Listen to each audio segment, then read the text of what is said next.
دنیا کے اندر ہر شخص نے اپنے اپنے انداز میں نبی پاک صلی اللہ علیہ وسلم کو خراج تحسین پیش کیا ہے، مختلف انداز میں سیرت کو بیان کیا ہے، لیکن جو سیرت کی گہرائی ہے اس تک دنیا کا کوئی بھی شخص نہیں پہنچ سکا۔ ہاں یہ ہو گیا کہ جس نے بھی میرے آقا صلی اللہ علیہ وسلم کی سیرت کے سمندر میں غوطہ لگایا، اس کو مقام اور مرتبہ حاصل ہو گیا، اس کو درجہ حاصل ہو گیا۔ دیکھیے،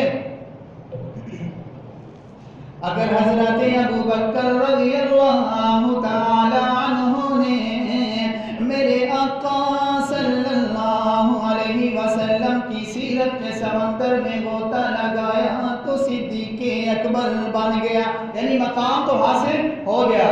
اور حضرت عمر فاروق رضی اللہ تعالی عنہ نے میرے آقا صلی اللہ علیہ وسلم کی سیرت کے سمندر میں غوطہ لگایا تو قاتل سے عادل بن گیا۔ حضرت عثمان غنی رضی اللہ تعالی عنہ نے اگر میرے نبی صلی اللہ علیہ وسلم کی سیرت کے سمندر میں غوطہ لگایا تو سخاوت کا بادشاہ بن گیا، ذوالنورین بن گیا۔ اگر حضرت علی رضی اللہ تعالی عنہ نے میرے آقا صلی اللہ علیہ وسلم کی سیرت کے سمندر میں غوطہ لگایا تو حیدر کرار بن گیا، فاتح خیبر بن گیا۔ اگر حضرت عبد الرحمن بن عوف رضی اللہ تعالی عنہ نے میرے آقا صلی اللہ علیہ وسلم کی سیرت کے سمندر میں غوطہ لگایا تو عشرہ مبشرہ میں سے بن گیا۔ اگر حضرت ابن عباس رضی اللہ تعالی عنہ نے میرے آقا صلی اللہ علیہ وسلم کی سیرت کے سمندر میں غوطہ لگایا تو مفسر قرآن بن گیا۔ حضرت ابو ہریرہ رضی اللہ تعالی عنہ نے اگر میرے نبی صلی اللہ علیہ وسلم کی سیرت کے سمندر میں غوطہ لگایا تو حافظ الحدیث بن گیا۔ حضرت ابن مسعود رضی اللہ تعالی عنہ نے اگر میرے آقا صلی اللہ علیہ وسلم کی سیرت کے سمندر میں غوطہ لگایا تو محدث اعظم بن گیا۔ حضرت حنظلہ رضی اللہ تعالی عنہ نے میرے آقا صلی اللہ علیہ وسلم کی سیرت کے سمندر میں غوطہ لگایا تو غسیل الملائکہ بن گیا۔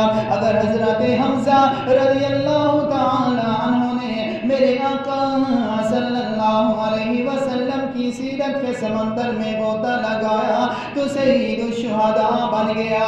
اگر حبشے کا بلال حضرت بلال رضی اللہ تعالی عنہ نے میرے آقا صلی اللہ علیہ وسلم کی سیرت کے سمندر میں غوطہ لگایا تو جنت کا وارث بن گیا۔ اگر حضرت امام ابو حنیفہ رحمہ اللہ نے میرے آقا صلی اللہ علیہ وسلم کی سیرت کے سمندر میں غوطہ لگایا تو فقاہت کا امام بن گیا۔ حضرت امام مالک رحمہ اللہ نے میرے آقا صلی اللہ علیہ وسلم کی سیرت کے سمندر میں غوطہ لگایا تو حق گو اور صادق و امین بن گیا۔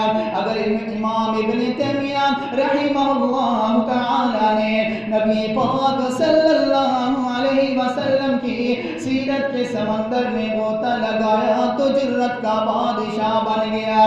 غرض جس نے بھی میرے نبی پاک صلی اللہ علیہ وسلم کی سیرت کے سمندر میں غوطہ لگایا اس کو مقام حاصل ہو گیا، اس کو مرتبہ حاصل ہو گیا۔ یہی تو معنی ہے، یہی تو مطلب ہے وَرَفَعْنَا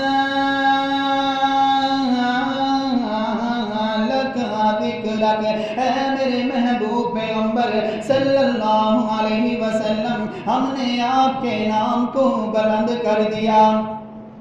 یعنی جس نے بھی سیرت کے سمندر میں غوطہ لگایا اس کو مقام اور مرتبہ حاصل ہو گیا۔ پھر اللہ رب العزت نے مدنی کریم